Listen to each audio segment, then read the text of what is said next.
This bizarre standoff in a metro neighborhood this morning. What led to it almost sounds like something straight out of an action movie. As News 4's Tanner DeLeon tells us, neighbors are still in disbelief tonight.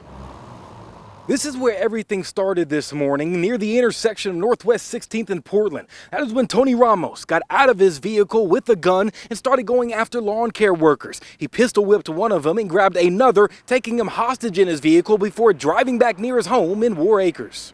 This area is not that bad, so I would never really expect that something to happen around here. Freshly mowed grass showing a short day's work after a lawn crew shift was cut short by this man, Tony Ramos. It appears now that the man knew people on this lawn crew, went out there, confronted them. He was upset about something, armed with a gun, confronted them, pistol whipped one of the guys as the victims were trying to flee. Police say Ramos pulled the trigger but didn't hit anyone, then grabbed one of the workers and forced them into his vehicle. Drove to his residence near Northwest 63rd and MacArthur. I heard all the helicopters and everything and turned on the news, and this is what I woke up, this is what was going on. But matters would only intensify. That person in the car with him jumped out and got out of the car, but the suspect refused to get out of his vehicle. That is when the TAC team was called in.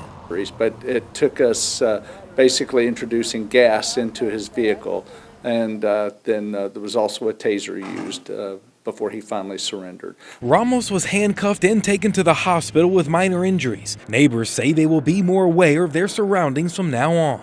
Scary, because I feel safe in this neighborhood. Probably try to be a little bit more safe after that, man. Like, be more protected and really see who you talk to and stuff. In Oklahoma City, Tanner DeLeon, Oklahoma's News 4. Ramos now faces complaints including assault and battery with a dangerous weapon and shooting with intent to kill.